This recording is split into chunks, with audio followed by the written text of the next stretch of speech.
mi sì mọ́júmọ́ jímọ̀ láti bí ọwọ́ aago mẹ́ta ìdájí yẹn wá sálẹ̀ wá yan náfìlà rákà méjì Suratul Fatiah wàá ṣe 41 lórí ìdúró, tó bá rùkù wàá ṣe 41, tó bá sùjúd wàá ṣe 41, wàá tún wá dìde padà wàá tún ka Suratul Fatiah 41, wàá tún rùkù 41 Suratul Fatiah lórí sùjúdù ẹ̀ náà wàá tún ṣe 41. ó ti yé bẹ́yẹn, wàá wá sálámọ̀, wàá bá mi ṣe Suratul Fatiah 313. La ilaha illallah. Ó máa ń bọ́ òṣì kúrò lọ́rùn èèyàn ni, a máa ń pè ní sọmídọmọ tuntun. A bọ́ òṣì, a pa gbogbo dandan rẹ, gbogbo àṣàsí, wọn jẹ́ kó rí jẹ, wọn jẹ́ kó rí mu. Suratul Fatiah yìí òun la fi ń dolówó, la fi ń dolọ́rọ̀, kò sí nǹkan tẹ bá nà sí, kódà ẹni tó ń wọ́ ọmọ lọ yan náfìlà rákà méjì, ó lágbára púpọ̀ jó dẹ̀ tẹ̀sùn wọn. Ọlọ́run kì í sábà máa gbà, kódà ẹni tó bá lò fún ọmọ àkọ́kọ́ tó bá máa lóyún, ó ṣe yẹ kó bí ọkùnrin àbí kó bí ìbejì níbi tó lágbára dé. Fi fídíò yìí ránṣẹ́ kó wá farabalẹ̀ kó gbọ́ délẹ̀. Ṣé ìkòdó ṣàdúrà àbí tó wá ṣàdúrà ìtọ́ ìkòdó bálágbára fún sákàǹtì àwọn ọmọ aláìní. Account number ní fáwọn ọmọ aláìní 0123214254.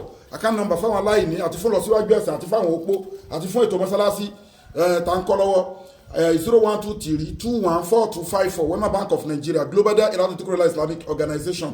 Gbogbo ẹ̀yin tẹ́ fẹ́ rí wa tẹ́ nípe níjà kan sí kejì, a wà ní Ibeju Lekki lẹ́kọ̀ọ́ báyìí ní Madagbayun. So gbogbo ẹ̀yin fẹ́ rí wa ẹ̀dẹ̀ WhatsApp àbí kẹ́kọ̀ọ́ wa lórí +234 810 913 1425.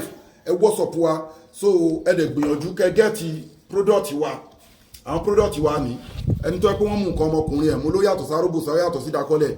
A ní special package tá ń ṣe fẹ́ tó bá mú nǹkan ọmọkùnrin, ẹni tó ní diabetics a ní special package tá máa ń ṣe fún. Ẹni tó dẹ̀ ní tó ń wojú Ọlọ́run bá fọmọ ètò ọmọ, ó ní di guidance, a ní special package tá máa ń ṣe fẹ́ tó bá ń retí ọmọ. Bí sínú láì tààlà àdúrà wa gbà. So àwọn ẹ̀kọ́ tèmi kọ́ ní India, ní China, ní Arab country tí mo dẹ̀ gba doctor, mo gba professor lé lórí ni lójú ọ̀nà egbògi àti lójú ọ̀nà spiritual yanyan. Gbogbo àwọn product wa ló gba láàbù kọjá, ló dẹ̀ wà scientific approved. A tún wá ní àwọn package fún special powder, kì í ṣe oṣólẹ̀, kì í ṣe àwòrán, kì í ṣe ìyọnu ayé, kì í ṣe ìmùlẹ̀ àgbà, kì í ṣe ẹ̀bẹ̀ àgbà, ò bẹ́ anybody.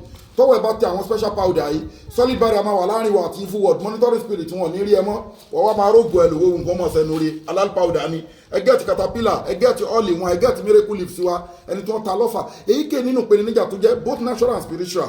Ẹ WhatsApp wa lórí +234 810 913 1425.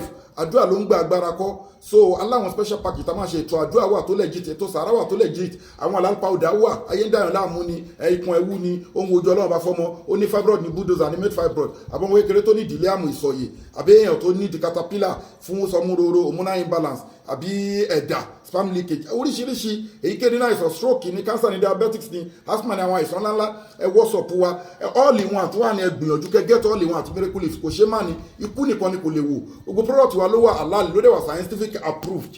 Gbogbo product wa ló wà halal, ló wà scientific approved, ẹ ti rí ó wà sealed.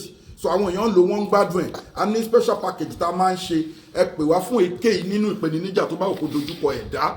Bẹ́ẹ̀ ni kò síbi tẹ́wà tí product wa ò dé o. So Ọlọ́run á gbàdúrà wa. Inna li zata lillahi jami'a, gbogbo agbára Ọlọ́run ọba lónìí o. Má sálẹ̀mù wa ilal liqa'i.